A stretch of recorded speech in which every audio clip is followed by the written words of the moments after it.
नेहा दुबे।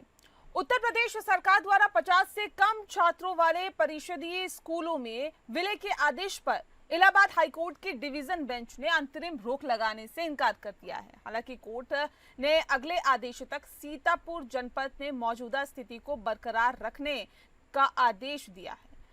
सीतापुर में भी 210 विद्यालयों में से 14 विद्यालयों पर जो स्थिति है, आपको बता दें कि यथास्थिति बनाए रखने का निर्देश हाईकोर्ट ने दिया है। अगली सुनवाई 21 अगस्त को होगी। सीतापुर जिले के कई परिषदीय प्राथमिक विद्यालयों के बच्चे और अभिभावकों का आरोप है कि बच्चों के विलय करने यानी कि स्कूलों के विलय करने से बच्चों की पढ़ाई, पहुंच और सुरक्षा पर प्रतिकूल असर पड़ रहा है। इस मुद्दे को लेकर छात्रों की ओर से हाईकोर्ट में याचिका दाखिल की गई, जिसमें स्कूलों के मनमाने विलय पर आपत्ति जताई गई थी। इलाहाबाद हाईकोर्ट की लखनऊ खंडपीठ ने याचिकाओं पर विचार करते हुए कोर्ट ने कहा कि अगली सुनवाई तक विलय की प्रक्रिया पर यथास्थिति बरकरार रखी जाए। इस आदेश का मतलब है कि जब तक अगली सुनवाई नहीं होती है तब तक सीतापुर के कई प्राथमिक स्कूलों को विलय की प्रक्रिया में शामिल नहीं किया जाएगा। और साथ ही हाईकोर्ट ने सीतापुर छोड़कर यूपी के 5000 स्कूलों के मर्जर पर रोक लगाने से इनकार कर दिया है। दरअसल सच तो यह है कि स्कूलों का विलय तभी कारगर हो सकता है जब इंफ्रास्ट्रक्चर, ट्रांसपोर्ट और टीचर स्टाफ की पूरी व्यवस्था सुनिश्चित की जाए। इन स्कूलों में स्मार्ट क्लास, कंप्यूटर रूम, पुस्तकालय, toilet, mid day meal, kitchen, CCTV, WiFi, open gym और शुद्ध पेयजल जैसी आधुनिक सुविधाएं दी जाए।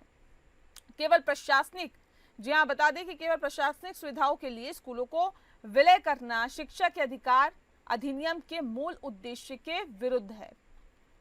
दरअसल उत्तर प्रदेश में 50 से कम छात्रों वाले स्कूलों के विलय पर एक और जहां प्रभावित छात्र और अभिभावक परेशान हैं, तो वहीं इस मुद्दे पर सियासत भी जमकर हो रही है। विपक्ष भी इस मुद्दे पर सरकार को घेर रहा है। विपक्ष का आरोप है कि योगी सरकार के इस कदम से बच्चे शिक्षा से दूर हो जाएंगे। सरकार सिर्फ अपने खजाने को भरने के लिए राज्य के नौनिहालों के भविष्य से खिलवाड़ कर रही है।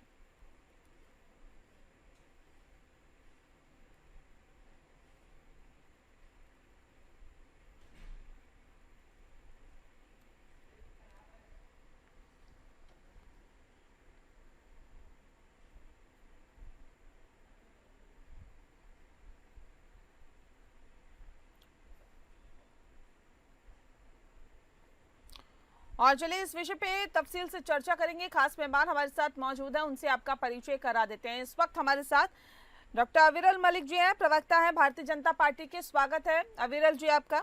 अशोक यादव जी हमारे साथ जुड़ गए हैं, प्रवक्ता हैं समाजवादी पार्टी के। बहुत बहुत स्वागत है अशोक यादव जी आपका। जी इस खास कार्यक्रम की शुरुआत अविरल जी आपके साथ ही करते हैं। इसे किस तरह से देखते हैं, क्योंकि इलाहाबाद हाईकोर्ट की डिवीजन बेंच ने अंतरिम रोक लगाने से इनकार कर दिया है मर्जर के पूरे जो भी प्रक्रिया चल रही थी। जी बिल्कुल, देखिए जहाँ तक विषय है कानून का और इसके कानूनी पहलू का, जहाँ तक विषय और जुडिशरी का जहाँ तक विषय, मैं सोचता हूँ जुडिशरी का भारतीय जनता पार्टी और हमारी सरकार पूर्ण रूप से सम्मान करती रही है, करती रहेगी, इसमें कोई दो राय नहीं। और उसके साथ साथ जहाँ तक विषय है इलाहाबाद हाईकोर्ट का और उसके साथ साथ जुडिशरी का, भारतीय जनता पार्टी एकमात्र ऐसा राजनीतिक दल है जो जुडिशरी में विश्वास रखती है। और उसके साथ साथ इस प्रकार से परिवर्तन का विषय और जहाँ तक पर्टिकुलरली अगर इस विषय बात कर ली जाए विस्तृत तरीके से, मैं सोचता हूँ ये शिक्षा तब्दीली की बात है, इसमें कोई दो राय नहीं है।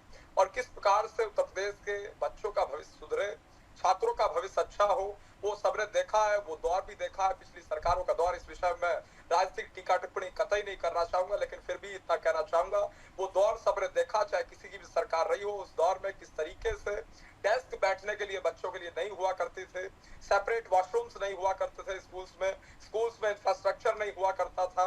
और उसके साथ साथ अगर विस्तृत तरीके से स्कूलों में चर्चा कर ली जाए, छात्रों के पास पूरा कोर्स नहीं हुआ करता था।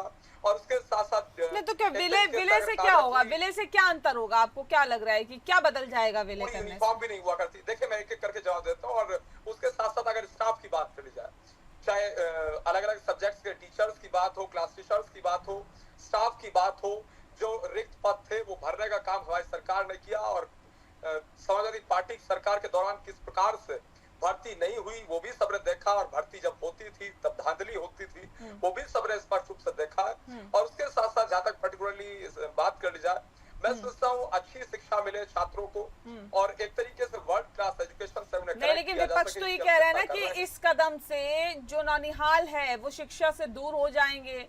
सरकार सिर्फ अपने खजाने को भरने के लिए राज्य के नौनिहालों के भविष्य के साथ खिलवाड़ कर रही है। विपक्ष तो ये आरोप लगा रहा है कि अगर दूर हो जाएंगे स्कूल, पहले जो गांव देहातों के स्कूल है उसमें ही बच्चे बड़े मुश्किल से जा पाते हैं, अब जब स्कूल दूर हो जाएंगे तो कितने बच्चे वहां तक पहुंच पाएंगे, ये एक बड़ा सवाल है ना।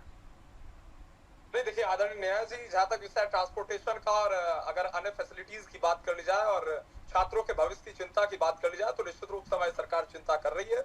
और उसके साथ साथ जहां तक विपक्ष का सवाल है, विपक्ष के राज में जब बच्चे स्कूल जाया करते थे किडनैपिंग हुआ करती थी, इन्हें तो उस विषय में बोलना चाहिए। आज पूर्ण रूप से उत्तर प्रदेश में सुरक्षित माहौल है। बच्चे जब बस स्टॉपेज पे वेट करते थे अपने स्कूल बस का, वहां किडनैप होते थे, अखबार बड़े बड़े हुआ करते थे। इस विषय पे भी इन्हें चर्चा करनी चाहिए। नहीं, मुझे बताइए, देखिए उधर की बात नहीं, सिर्फ ट्रांसपोर्ट के लिए क्या व्यवस्था की जाएगी? बच्चे जो एक छोटे गांव में रहते हैं दूर हो जाएंगे अब स्कूल मर्जर के साथ ही, जब इनका विलय हो जाएगा दूर हो जाएंगे, ट्रांसपोर्ट की व्यवस्था क्या होगी? जी देखिए, जो भी आवश्यक होता है वो फैसला लिया जाता है, जो आवश्यक होगा लिया जाएगा। उसके साथ साथ जहां तक ट्रांसपोर्टेशन क्या अभी तक क्या फैसला लिया गया, तो बताइए ना। बिल्कुल मैं बता रहा हूँ, किसी प्रकार की समस्या ट्रांसपोर्टेशन की छात्रों को ना हो, इसकी बखूबी चिंता की जा रही की जाएगी। और उसके साथ साथ जहां तक विषय वर्ल्ड क्लास एजुकेशन से कनेक्ट करने का छात्रों को वो किया जा रहा है। और उसके साथ साथ जहां तक विषय है शिक्षा, तो इससे क्या अतिरिक्त प्रभार नहीं पड़ेगा? क्या इससे भार नहीं पड़ेगा सरकार पर?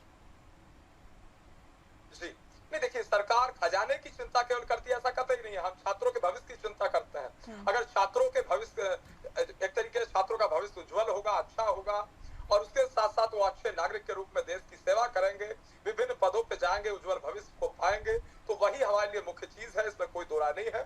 और उत्तर प्रदेश की सरकार छात्रों के भविष्य के साथ किसी प्रकार का खिलवाड़ किसी रूप में नहीं होने देगी। इस चीज को आप लोगों का मुख्य उद्देश्य क्या है? जैसे स्कूल का विलय होगा, मर्जीकरण होगा, उसके बाद क्या क्या उस स्कूल में होगा? क्या कुछ खास होगा स्कूल में जो अभी लोगों को, बच्चों को नहीं मिल पा रहा है? जी अभी तो व्यवस्थाएं की जा रही है, लेकिन उससे पहले क्या था? कुछ भी नहीं था, वो भी सबने देखा। इंफ्रास्ट्रक्चर तक नहीं था, वॉशरूम्स नहीं थे, टीचर्स नहीं थे, कोर्स नहीं था, कोर्स अवेलेबल नहीं था।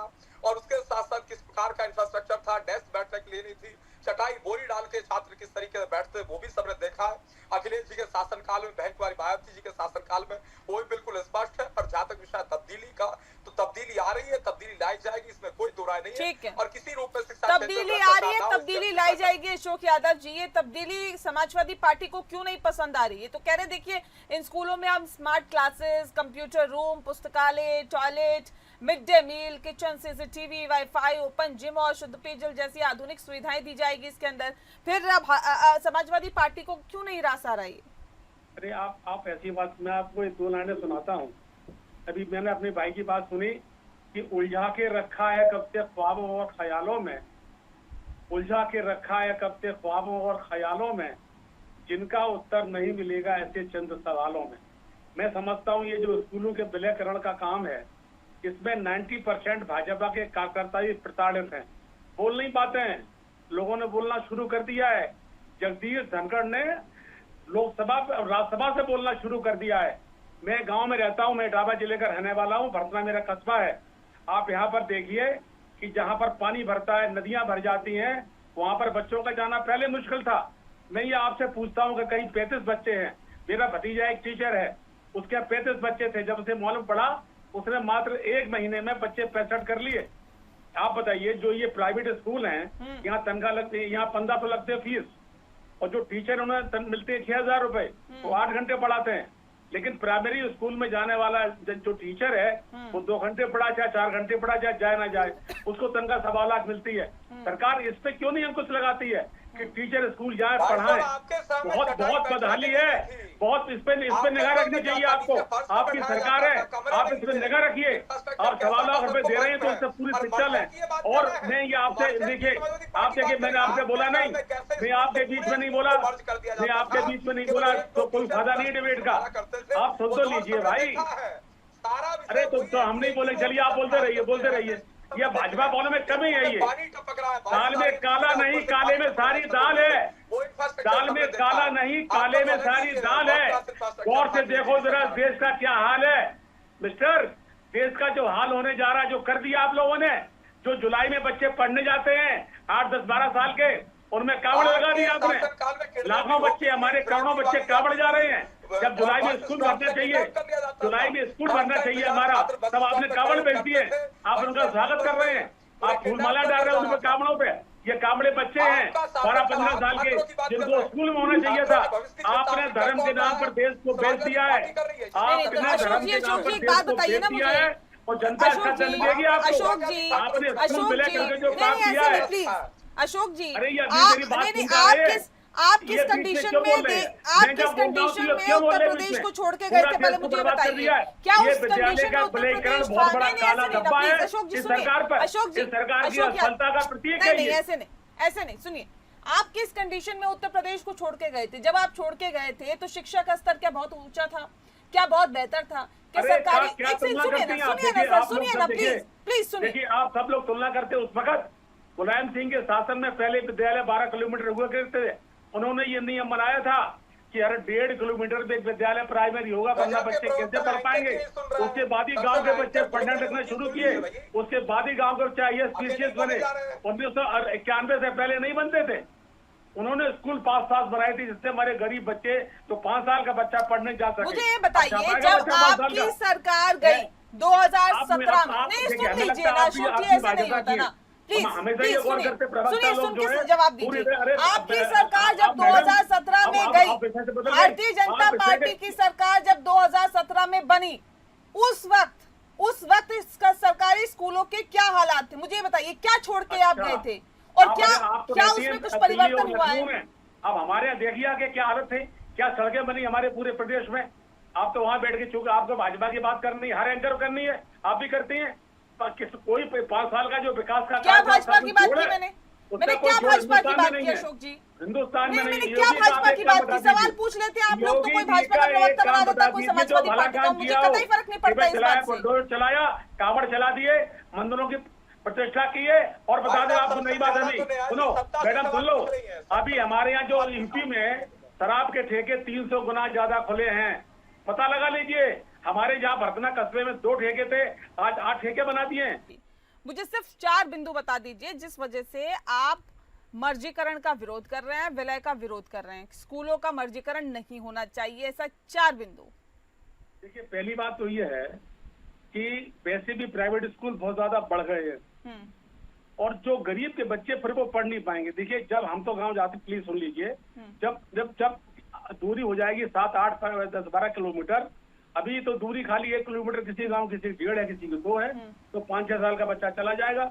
लेकिन जब दूरी हमारी 13 हो जाएगी, 13 हमारी 10 हो जाएगी, तो इसके लिए सरकार, आप एक बात, दूसरी सरकार को चाहिए कि जिन स्कूलों में थोड़ी सुविधा दें, बाथरूम नहीं है, लड़कियों के लिए पेशाब घर नहीं है, लड़कियों की लैट्रिन नहीं है।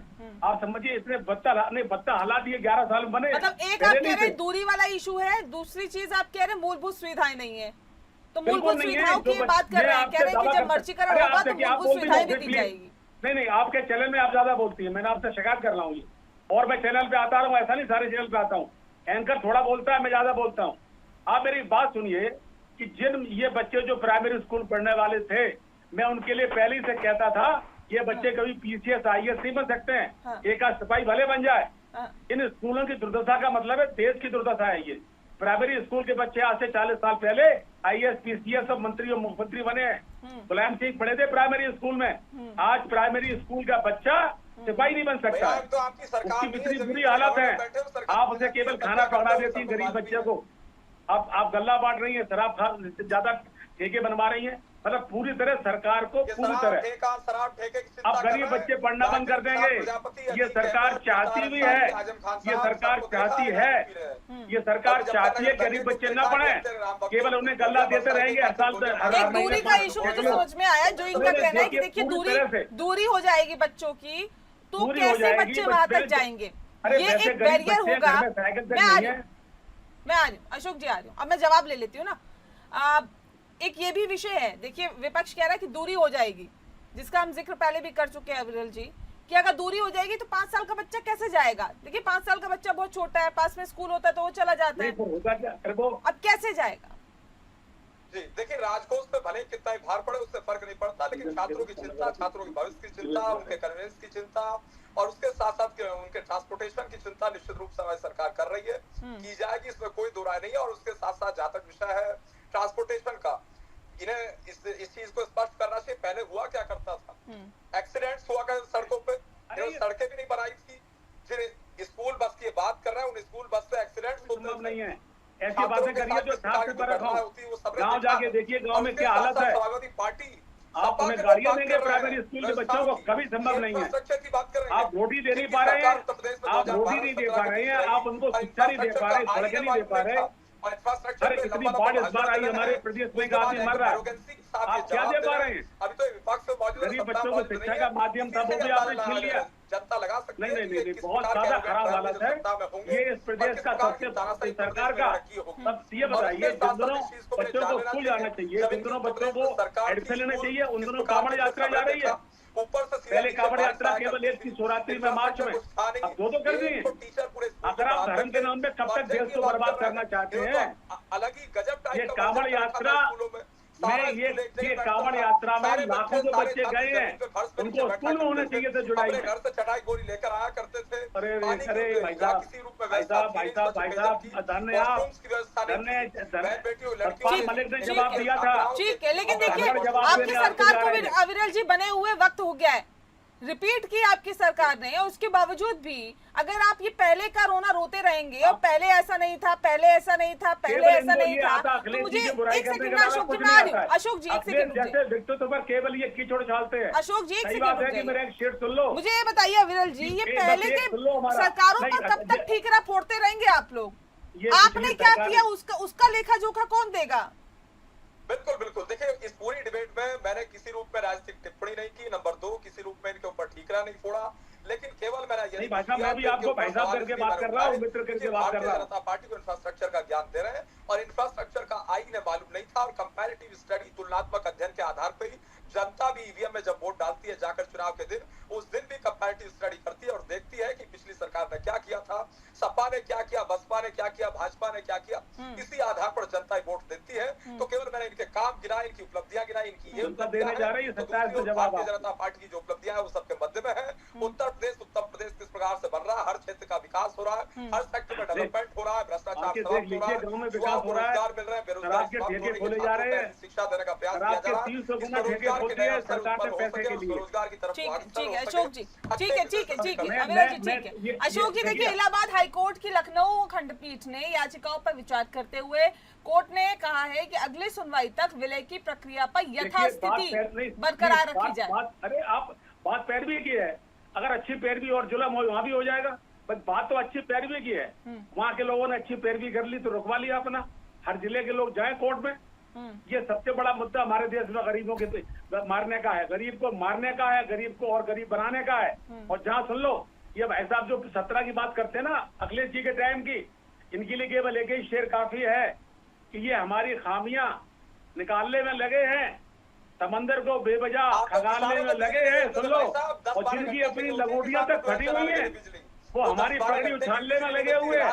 अखिलेश जी के पगड़ी क्या उछालेंगे, उस जैसे नेता देश में बहुत कम होते हैं। 27 में सरकार फिर से आ रही है, तब जवाब देगी इन बातों का।